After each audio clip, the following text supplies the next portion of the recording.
Alléluia. Bwana sifiwe. Nous sommes dans la joie ce matin de nous retrouver encore devant Dieu pour recevoir quelque chose de sa part. Nous disons merci à Dieu pour le privilège qu'il nous accorde pour que nous puissions être sa bouche ce matin, l'instrument qu'il a choisi pour parler à nos cœurs. Nous disons aussi merci à notre papa pour cette marque de confiance qu'il a renouvelée à notre égard en nous donnant son bureau. Alléluia. Nous allons prendre nos Bibles. Nous allons lire Ésaïe chapitre 60, les versets 1 et 2. Ensuite, nous allons lire 1 Corinthiens chapitre 9, verset 4. Lève-toi, sois éclairé, car ta lumière arrive, et la gloire de l'Éternel s'élève sur toi. Voici les ténèbres couvrent la terre, et l'obscurité les peuples. Mais sur toi l'Éternel s'élève, sur toi sa gloire apparaît. Lisons aussi 1 Corinthiens chapitre 9. Ne savez-vous pas que ceux qui courent dans les stades courent tous, mais que seul remporte le prix? Alléluia. Ce matin, nous voulons continuer dans notre sujet, mon nouveau départ. Et nous voulons parler de quelque chose qui est très, très capital pour que nous puissions expérimenter notre nouveau départ. Le nouveau départ, c'est une promesse que le Seigneur nous a donnée, que cette année 2018, c'est l'année de notre nouveau départ. Mais il y a quelque chose que nous devons faire. Dieu fait sa part et nous, en tant qu'hommes, nous avons aussi notre part de responsabilité pour que nous puissions expérimenter ce que le Seigneur nous a promis. Alléluia. Ce matin, nous voulons parler de l'engagement, voie obligée pour mon nouveau départ. L'engagement, voie obligée pour mon nouveau départ.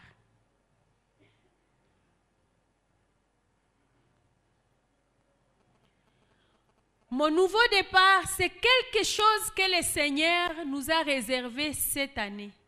Cette année, pour Dieu, chaque archois et archoise doit expérimenter quelque chose de nouveau.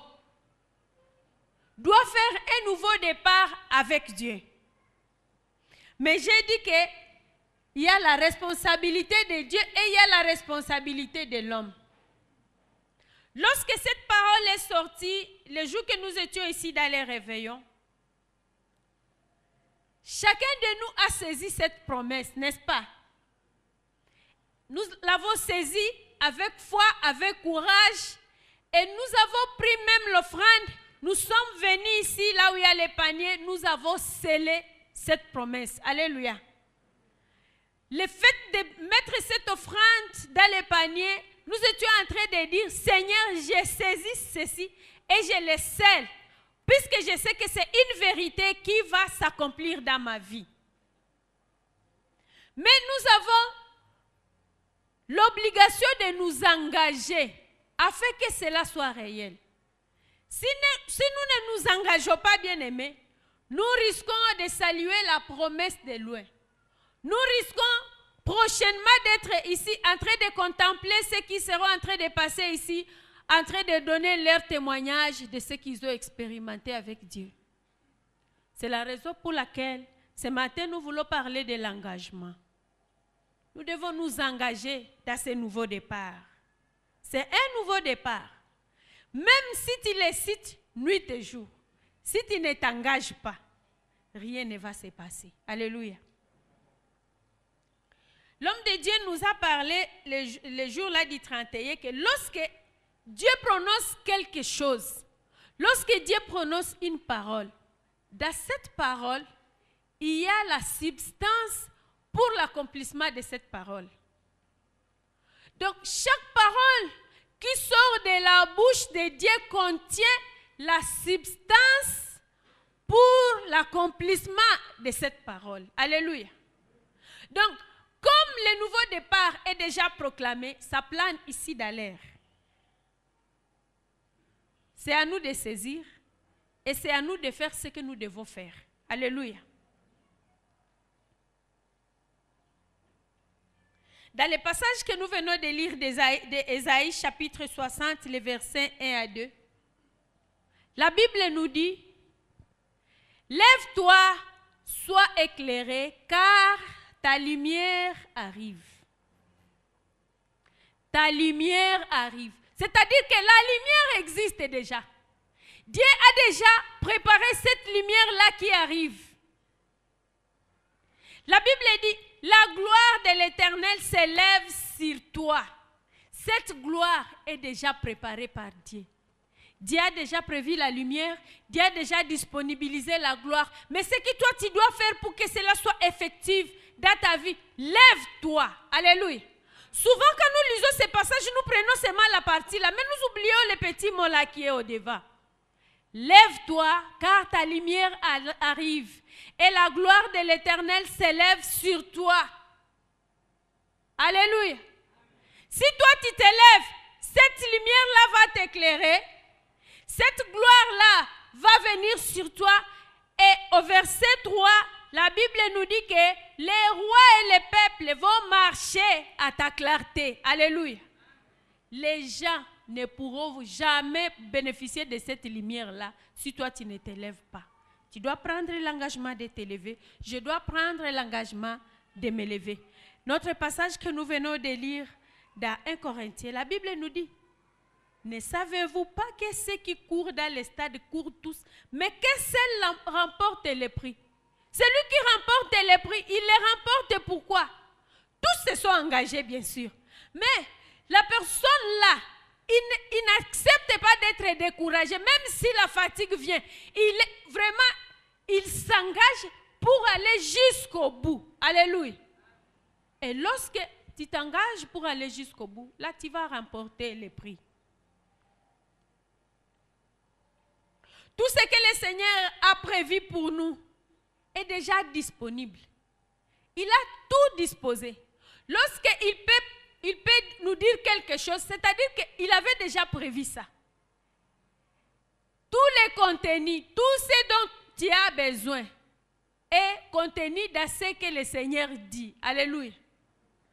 Mais ce que nous devons faire, c'est de jouer notre rôle, c'est prendre notre responsabilité et de faire ce que nous devons faire. La Bible nous dit dans Jérémie, chapitre 29, le verset 11, « Car je connais les projets que j'ai formés sur vous, dit l'Éternel, projet de paix et non de malheur, afin de vous donner un avenir et de l'espérance. » Le projet de paix est déjà formulé.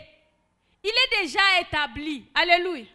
Si vous vous rappelez bien dans la prédication passée, je me rappelle plus c'est quel mois, la dernière avant celle-ci, j'avais dit que Dieu c'est un grand planificateur. Il planifie toutes choses. Ta vie, avant que tu viennes au monde, il avait déjà planifié toutes choses. Mais seulement ce qui manque pour que tu puisses bénéficier de ce que le Seigneur avait déjà planifié et que toi tu fasses ta part. Puisque Dieu, lui, il a déjà fait sa part. Alléluia. Donc, le projet de paix est déjà planifié pour nous. Le nouveau départ, c'est une réalité qui est en train de planer sur nous. Mais nous devons nous engager afin que cela soit réel dans notre vie. Nous devons connaître une vérité par rapport à l'engagement. L'engagement exige les sacrifices. L'engagement exige les risques. Alléluia. Acceptez les risques. Si vous voulez vous engager, vous devez accepter de vous sacrifier. Si vous avez peur de vous sacrifier, vous ne pouvez pas vous engager. Alléluia. Si vous voulez par exemple commencer une entreprise, il faut accepter de risquer avec votre argent, puisque vous ne savez pas d'abord si ça va réussir. Mais il faut d'abord y mettre votre argent. Il faut risquer. Alléluia. En mettant votre argent. Vous ne savez pas si ça va marcher ou pas. Vous pouvez avoir tout planifié. Mais vous ne savez pas, vous n'êtes pas trop sûr si ça va marcher. Mais il faut vous engager si vous voulez vraiment commencer les affaires. Alléluia. Pour s'engager, il faut aussi accepter les sacrifices. Si vous voulez commencer un chantier, vous voulez construire une maison. Alléluia. Peut-être vous aviez l'habitude de mettre sur votre table la viande des poules, la viande des vaches, les likayabu, les sambaza. Au même moment, vous mettez tout ça. Si vous voulez vraiment construire une maison et que vous n'avez pas assez de moyens de continuer à manger tout ce que vous étiez en train de manger et de réaliser votre projet, il faut que vous puissiez voir si vous allez éliminer certaines choses. Alléluia. C'est un sacrifice. Peut-être vous n'allez plus prendre du thé avec du pain. Vous allez seulement commencer à préparer la bouillie de maïs, puisque la bouillie, là, vous allez prendre la farine, si la semoule, avec laquelle vous préparez le foufou le soir. Donc, pour s'engager à quelque chose, pour s'engager à réussir, il faut du sacrifice. Alléluia. Donc, ça, c'est quelques vérités que nous devons savoir. Alors, j'aimerais que nous puissions voir quelques obstacles qui nous empêchent à nous engager. Les obstacles à l'engagement. Le premier obstacle, c'est le manque de vision. Quelqu'un qui n'a pas de vision, il va s'engager à quoi? Pour aller où? Ou pour arriver où? Quelqu'un qui n'a pas de vision ne peut pas s'engager. C'est vraiment impossible de s'engager si on n'a pas de vision.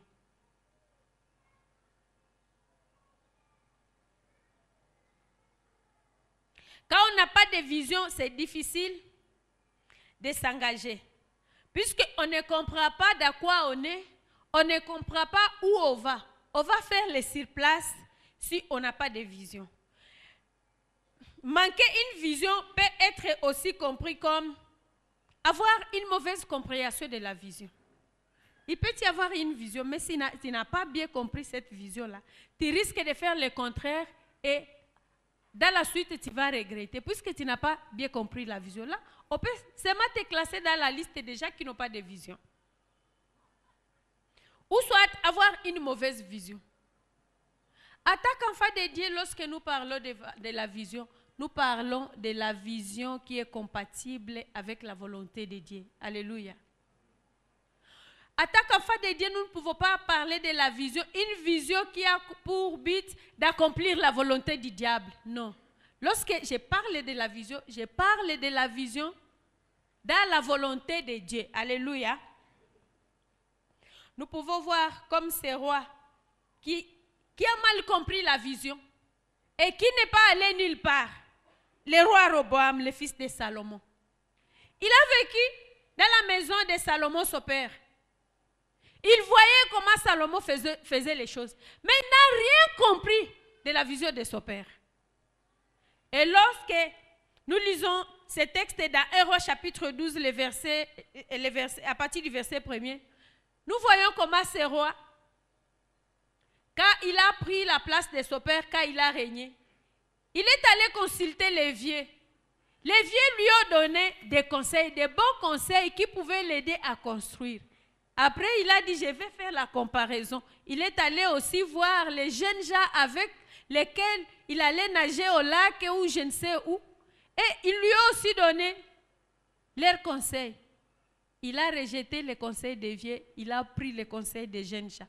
Et tous nous connaissons la suite. Alléluia. Il n'avait pas de vision. Puisqu'il ne savait même pas qu'est-ce qu'il cherchait. S'il savait ce qu'il cherchait, il allait s'appuyer sur les conseils des vieux. Il n'allait pas aller voir aussi les jeunes. Ces jeunes-là n'avaient même pas de vision. Ils n'avaient même pas de conseils à lui donner. Alléluia. Donc, lorsque nous n'avons pas de vision, bien-aimés, il est difficile que nous puissions nous engager. J'aimerais que nous puissions voir quelques sources de la vision. La première source, c'est Dieu.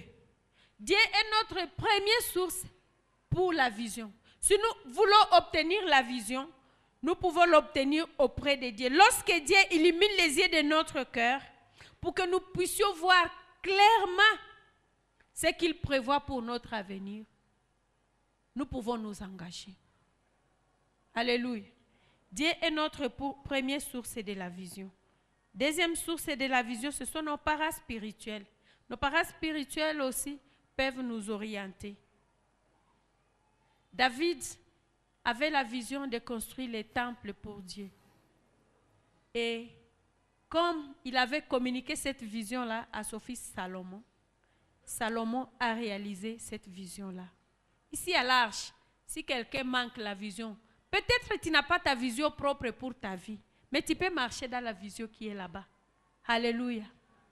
Bâtir fort pour la mission, ne fût-ce que pour l'œuvre du Seigneur. La troisième source de la vision, c'est la prise de conscience d'un besoin auquel pourvoir. Lorsque tu regardes autour de toi, tu peux constater un besoin et pourvoir à ces besoins-là. Et la quatrième source de la vision, c'est la bienséance des cœurs qui veut se rendre utile de par les talents et les capacités qu'il porte. Tu as un talent et tu veux mettre ces talents en œuvre. Tu peux obtenir une vision à partir de cela. Mais il y a aussi des fausses sources, comme le diable. Le diable peut inspirer à quelqu'un. Mais la vision qui vient du diable, c'est une vision qui a pour aboutissement satisfaire aux désirs du diable, aux intérêts du diable. En tant qu'enfant de Dieu, nous n'avons pas besoin de telles visions. Il y a aussi d'autres visions qui peuvent provenir des hommes non régénérés.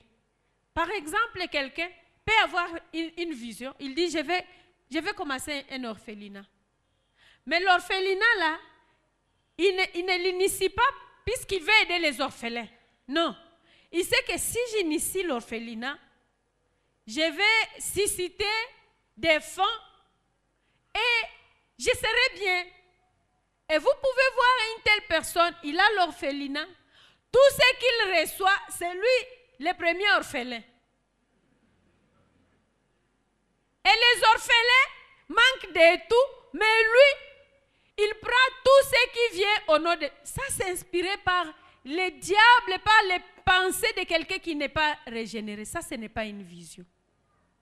Alléluia. Bien-aimés, nous devons rechercher la vision qui vient de Dieu. Lorsque nous marchons sans vision, il sera difficile que nous puissions prendre l'engagement, que nous puissions nous engager.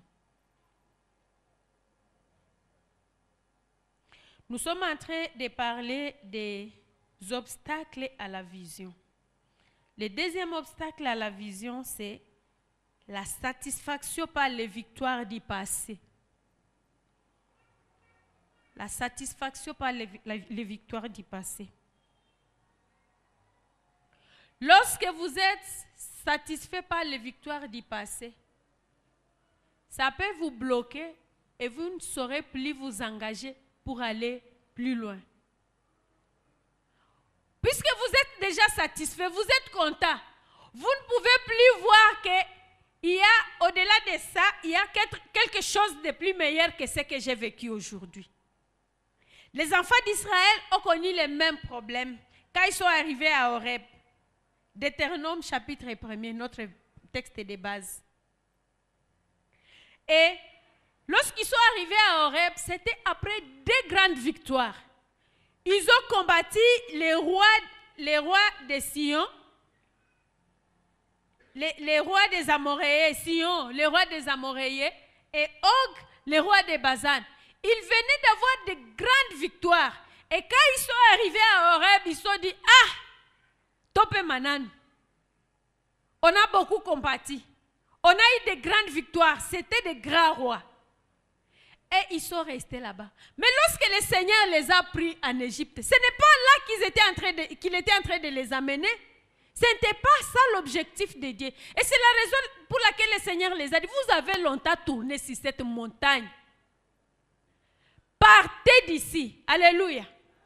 Souvent, ces choses nous arrivent dans notre marche. Quand nous avons connu de grandes victoires, parfois, nous nous contentons. Et au lieu de continuer, nous commençons à baisser. Peut-être une fois dans la vie chrétienne, tu as cherché le Seigneur, tu t'es engagé à chercher le Seigneur, à exploiter la parole de Dieu. Tu as vraiment cultivé ton intimité avec Dieu. Et le Seigneur t'a visité, il a commencé à t'utiliser puissamment. Et pendant cette période, tu as prié pour les malades, ils étaient guéris. On a amené même les malades de VIH. Tu as prié et ils sont guéris. Et ils sont venus donner les témoignages et tu étais dans la joie. Et tu as donné, tu t'es contenté, tu étais content, tu étais vraiment satisfait que voici le Seigneur a commencé à m'utiliser. Et tu es resté là-bas. Bien-aimé, nous n'avons pas besoin d'attendre seulement tes victoires du passé. Le peuple a besoin de voir, d'expérimenter ce que le Seigneur est en train de faire avec toi, avec moi. Parfois, nous nous contentons. Puisque le Seigneur m'a utilisé puissamment, je commence à prier pour quelqu'un qui a la malaria, il est guéri. Mais le Seigneur veut que tu t'engages encore plus. Il t'a montré ça pour te montrer que je suis en train de t'attendre là devant, puisque tu vas commencer à ressusciter les morts. Mais toi, tu te contentes seulement et c'est resté dans l'histoire. Ah, nous, à 80, on guérissait les malades. C'est nous qui avons commencé cette église Arche. Mais tu es où aujourd'hui? Le Seigneur veut que tu t'engages encore beaucoup plus davantage. S'il t'a donné la capacité de construire une maison de 2 niveaux, il veut que tu sois la première personne qui va construire une maison à Goma dans laquelle on va mettre l'ascenseur. Ici à Goma, il n'y a même pas une maison là où il y a l'ascenseur. Tu te contentes puisque tu as construit une maison de 3 niveaux. Mais le Seigneur veut t'amener loin. Pourquoi tu croises les bras? Il veut que tu travailles encore beaucoup plus davantage, que tu t'engages encore. Alléluia. Le Seigneur veut que nous, Église Arche, nous puissions encore nous engager beaucoup plus davantage, en fait qu'il est mort, il n'y a pas l'hôpital général, qu'il n'y ait plus de morts. Que les gens commencent à vieillir. Quand quelqu'un meurt, on accepte et on sait qu'il doit mourir. Il doit aller se reposer. Mais tant qu'on continue à enterrer les jeunes garçons de 22 ans, de 16 ans, et qu'on les amène ici, on amène quelqu'un qui est malade ici avec des béquilles et il rentre avec ses béquilles, bien-aimés. Nous n'avons pas besoin de nous contenter. Nous devons nous engager à chercher Dieu. Nous devons les chercher pour aller plus loin, puisque le Seigneur nous attend à de grandes choses. Il veut faire de grandes choses avec nous. Alléluia. Autre obstacle à l'engagement, le découragement et le désespoir.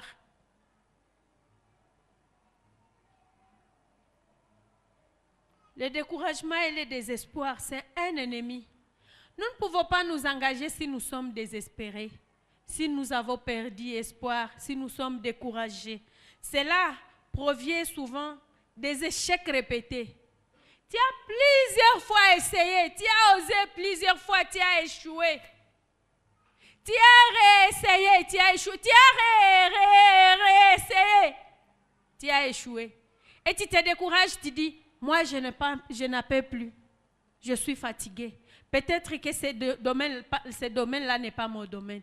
Bien-aimé, Dieu nous a dit, l'année 2018, c'est mon... Tu n'as pas besoin de te décourager, même si tu as déjà essayé plusieurs fois. Peut-être que tu as présenté les examens d'État autant de fois, 2 fois, 3 fois, 4 fois. Tu n'as pas obtenu ton diplôme. Le Seigneur te dit que l'année 2018, c'est l'année de ton nouveau départ. Tu dois encore présenter les examens d'État. Si tu as douté de t'inscrire, demain matin, lève-toi, va t'inscrire. Puisque l'année 2017, tu vas obtenir ton diplôme. Tu as cherché du travail, tu as déjà écrit, j'ai l'honneur, je ne sais pas autant de fois. Ça n'a pas réussi. Ne te décourage pas. Le Seigneur a dit. Il est fidèle à sa parole. Lorsqu'il prononce quelque chose, il a la capacité d'accomplir ce qu'il a prononcé. Crois seulement à cette parole. Vous savez que lorsque nous nous engageons, à faire quelque chose, nous sommes en train d'exprimer notre foi à Dieu. L'engagement, c'est l'expression de notre foi à Dieu. Nous croyons à ce qu'il a dit. Nous croyons à ce qu'il a promis. Le découragement et le désespoir proviennent parfois d'un passé irréparable. Peut-être que tu as fait des choses quand tu étais encore dans le monde. Et ça a laissé des traces qui sont difficiles à effacer. Tout le monde, quand il te voit, quand il peut voir ces traces, il peut savoir ce que tu as fait dans le passé. Bien-aimé, ce n'est pas la raison pour laquelle tu peux te décourager. Le Seigneur, il est celui qui est le restaurateur des brèches. Il est celui qui sait nous renouveler, qui sait nous régénérer. Tu n'as pas raison de te décourager. Peut-être tu es une jeune fille, tu dis, moi j'ai déjà fait un enfant. Qui peut m'épouser? Pourquoi suivre Dieu? À quoi bon de suivre Dieu? Ni fatiche tout vengine batoto ni zale et c'est fini. Non. Le Seigneur te dit, c'est l'année de ton nouveau départ. N'as-tu jamais vu un jeune garçon qui saute toutes les filles, toutes les jeunes filles, et qui dit, moi je vais épouser seulement celle qui a un enfant, pour être sûr que j'aurai des enfants. Pourquoi tu te décourages? Dieu est celui qui pardonne nos passés. Il est celui qui pardonne nos péchés. Il est celui qui nous renouvelle. Alléluia. Même si les gens peuvent commencer à t'indexer pour dire, toi tu as fait un enfant quand tu étais jeune fille, tu vas dire dans le Seigneur, je suis jeune fille. Alléluia. Puisque c'est le Seigneur qui le dit. Il dit, même si tes péchés sont rouges comme la cramoisie, je vais te pardonner. Notre passé, nous pensons que c'est irréparable, mais le Seigneur sait changer les circonstances, puisque lui, il est le maître d'état et des circonstances.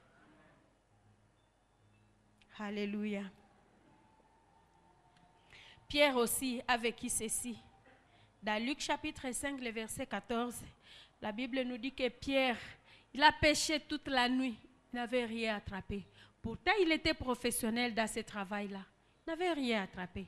Mais lorsque le Seigneur est venu, il a dit, Pierre, est-ce que tu peux encore essayer? Tu peux jeter les filets. Pierre a dit, Seigneur, toute la nuit, nous n'avons pas péché. Pour Pierre, il savait dans la théorie que c'est seulement la nuit qu'on peut avoir les poissons. Dans ta tête, tu sais que c'est seulement les jeunes filles qui peuvent trouver des maris. C'est seulement les gens de telle catégorie qui peuvent être engagés dans telle entreprise. Non, ça c'est le mensonge du diable. Dieu est celui qui change les circonstances et l'état. Pierre a péché comme jamais auparavant pendant la journée.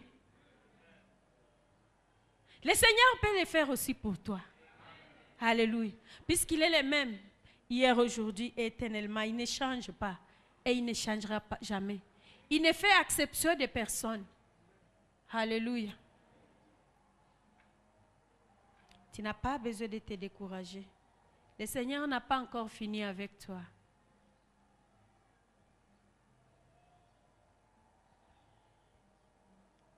Autre chose qui nous bloque et qui nous empêche de nous engager, la comparaison. La comparaison par rapport aux moins privilégiés que toi. La comparaison par rapport aux gens qui ont une situation inférieure par rapport à ce que toi tu es. Et quand tu les regardes, tu dis, ah moi je suis déjà arrivé. Alléluia. Tu es locataire dans une maison en plage, tu regardes celui qui est là-bas dans une maison en bâche, tu te dis, ah je suis déjà arrivé. Moi je peux quand même payer les loyers. Qui t'a dit que ta vie c'est seulement ça? Engage-toi, travaille fort pour aussi être bailleur. Oh, j'ai pris pour les malades, ils guérissent la malaria. Qui t'a dit que c'est seulement ça? J'ai pris même pendant 1 heure. Mais l'autre là, il prie pendant 5 minutes et il manque de mots.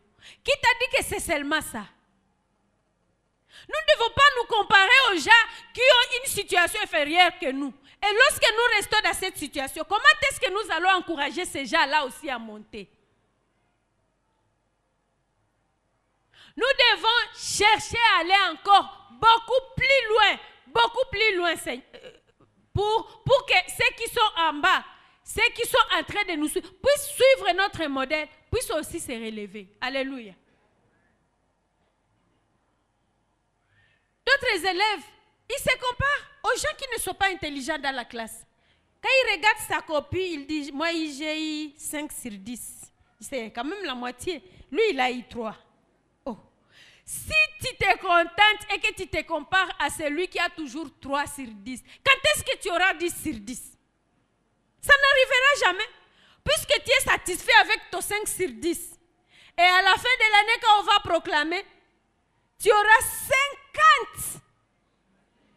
Et il y a des gens qui formulent même des prières comme ça, des finalistes. Si le Seigneur m'aide à avoir même un diplôme de 50, ça c'est l'esprit de la médiocrité. Dieu n'est pas médiocre. Il veut que nous, ses enfants, nous puissions commencer à penser les choses comme lui pense, à voir les choses comme lui les voit. Notre Dieu voit grand. Alléluia. Nous devons aussi nous engager à voir grand comme notre Dieu, à concevoir grand comme notre Dieu. Alléluia.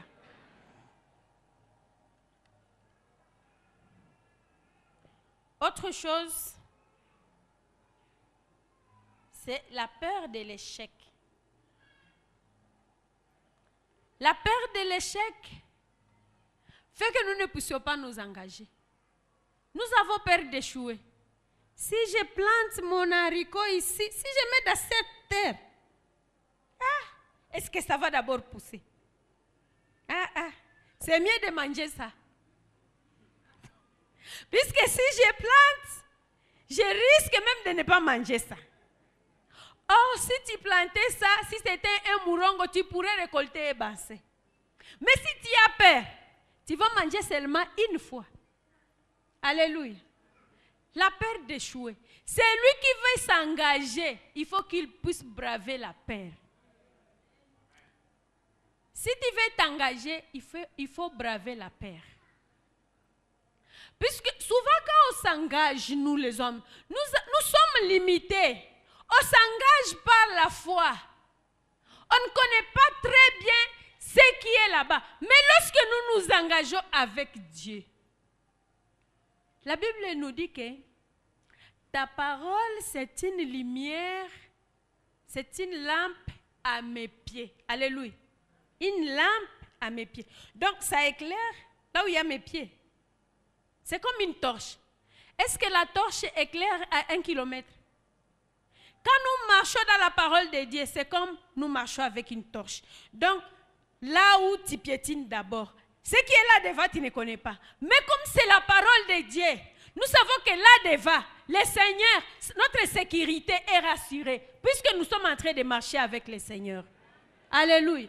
Donc, nous devons braver la peur si nous voulons nous engager, si nous voulons aller loin. Ecclésiaste chapitre 11, le verset 4, la Bible nous dit, celui qui observe les vents ne s'aimera point. Et celui qui regarde les nuages ne moissonnera point. Puisqu'il a peur. Il a peur, il dit, c'est comme s'il va pleuvoir. C'est comme les paresseux, comme la Bible dit. Il dit, il y a un lion dehors. Qui t'a dit qu'il y a un lion? Qui t'a dit qu'il va pleuvoir? Tu regardes seulement les nuages et tu tires la conclusion. Bien-aimés, nous devons braver la peur de l'échec. Avec Dieu, nous allons réussir si nous nous engageons. Alléluia.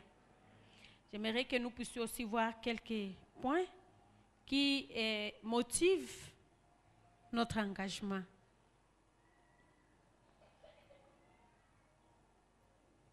La compréhension de la vision de Dieu ou du projet de Dieu sur notre vie motive notre engagement.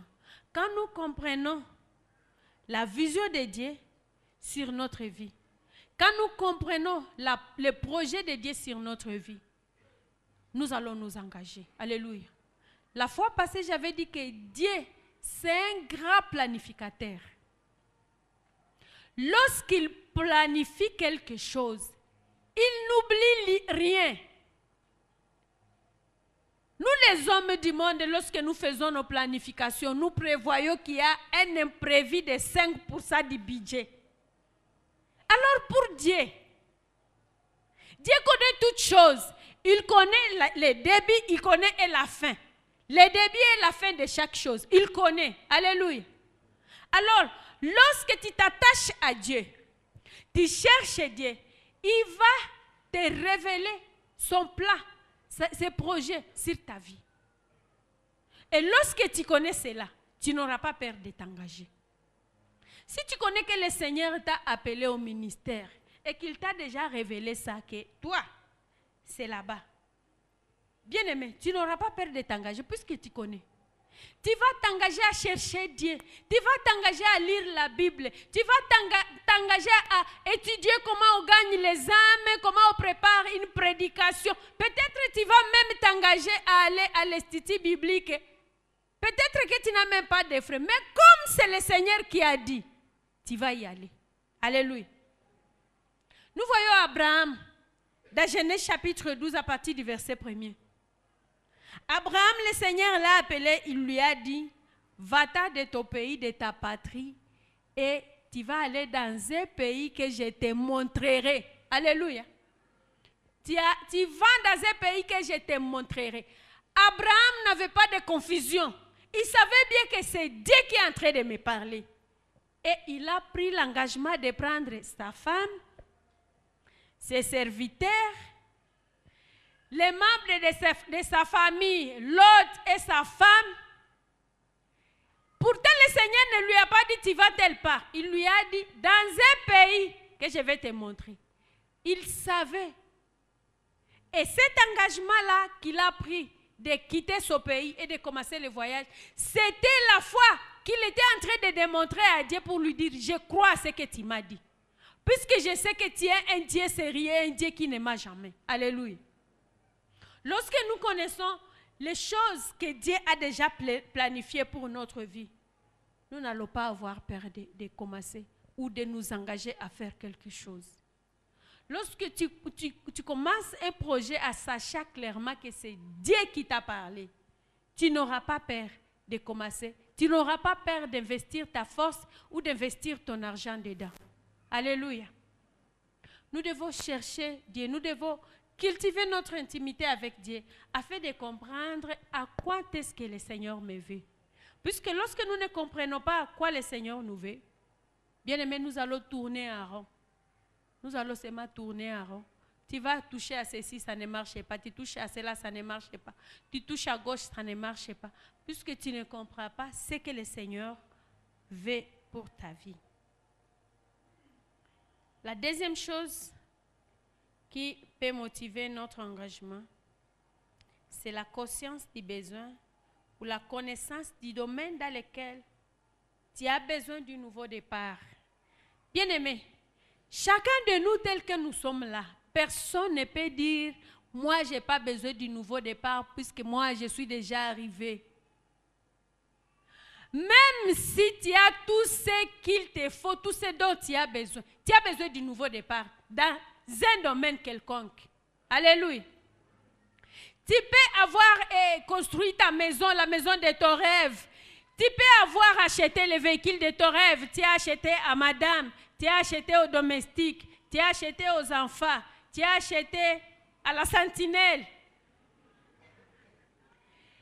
Tu manges tout ce que tu veux, vraiment tu es satisfait. Mais bien aimé, tu ne vas pas me mentir. À moins que tu sois sorcier. Quand tu penses à ton oncle là qui est au village, comment est-ce que tu te sens? Tu sens que tu es interpellé. Que, moi je suis bien. Mais mon collègue là avec lequel on étudiait, quand je les vois à court de route, et parfois même il y a des gens qui viennent te présenter leurs besoins, et tu dis tu n'as pas à leur donner. Et puis tu veux dire que tu n'as pas besoin du nouveau départ.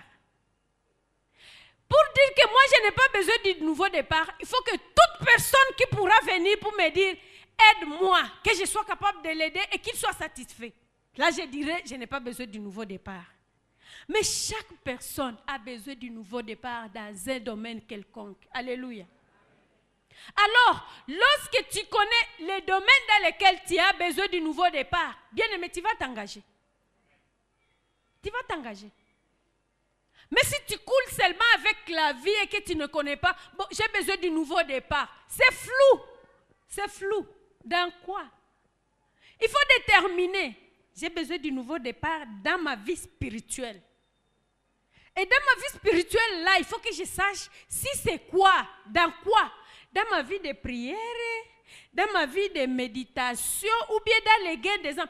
Tu termines la Bible ici peut-être par semaine, tu lis, tu termines la Bible par semaine, tu pries peut-être 6 heures d'état par jour. Mais quand on dit, il faut aller gagner une âme,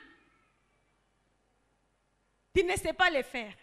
Bien-aimé, tu as besoin du nouveau départ dans ces domaines-là. Puisque le Seigneur a dit, allez partout dans le monde, annoncer la bonne nouvelle. Ces messages, cette recommandation t'est aussi adressée. Ce n'est pas adressé seulement au pasteur. Tes voisins ne sont pas convertis. Et tu n'arrives même pas à les évangéliser. Tu as besoin du nouveau départ dans ces domaines-là. Alléluia. Il faut que cette année, tu prennes l'initiative d'évangéliser ton voisin là, qui est à côté de toi.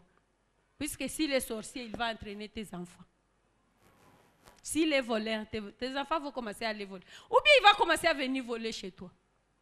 Alléluia. Donc, chacun de nous a besoin des domaines quelconques dans lesquels il a besoin du nouveau départ. Nous pouvons voir l'exemple de Néhémie, dans Néhémie chapitre 1er, à partir du verset 4.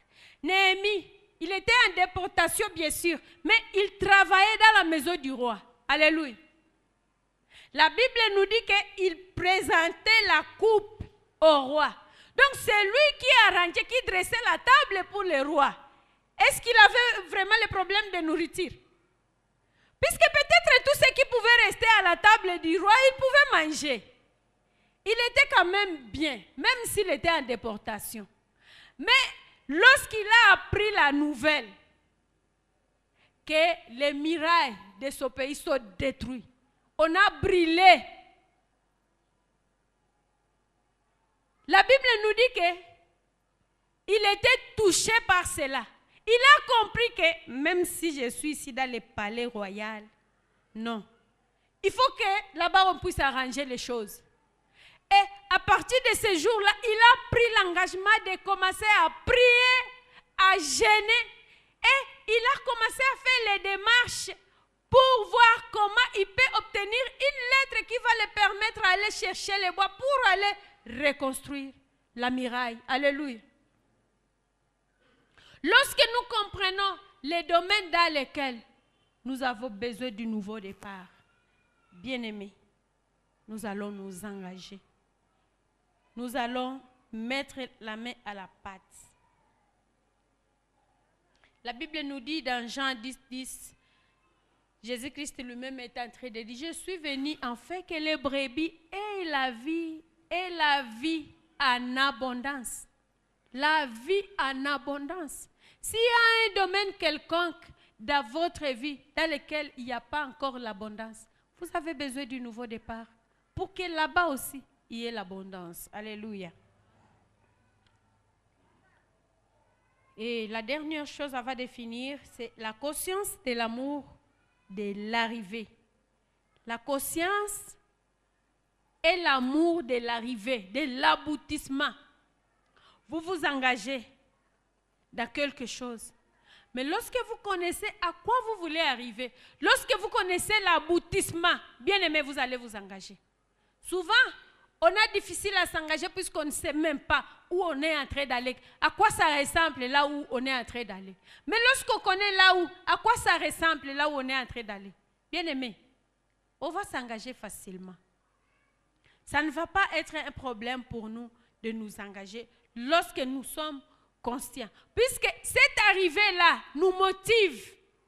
Nous soupirons après cet aboutissement, après ces bonnes choses-là que nous allons obtenir à la fin. Alléluia.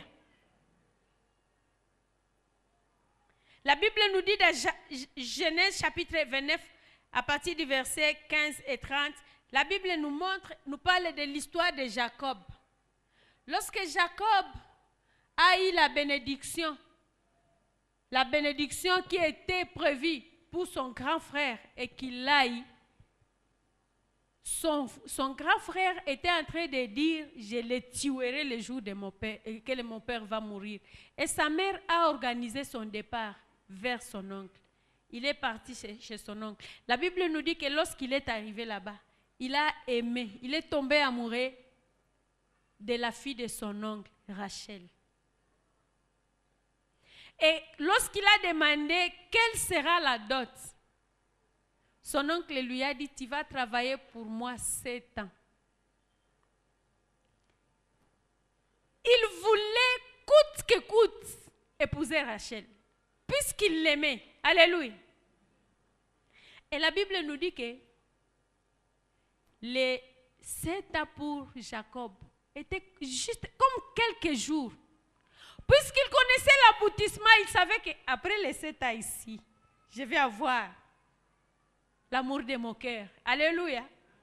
Lorsque nous connaissons la chose pour laquelle nous nous engageons, bien-aimés, nous allons nous engager. Nous allons braver la peur. Nous allons braver les risques. Nous allons braver la peur de perdre notre argent ou notre force pour rien. Alléluia.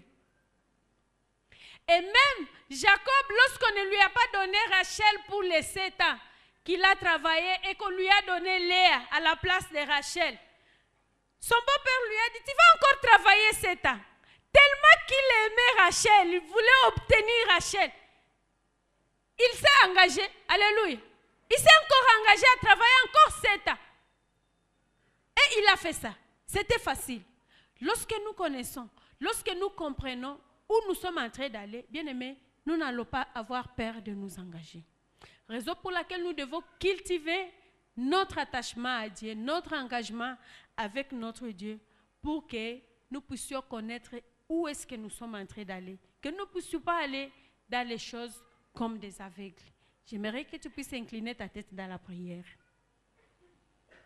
Tu vas demander, Seigneur, j'aimerais connaître l'aboutissement. J'aimerais connaître dans quel domaine je dois m'engager pour mon nouveau départ. C'est bien, cette année c'est l'année de mon nouveau départ, mais dans quel domaine, Seigneur? Dans quel domaine je dois m'engager?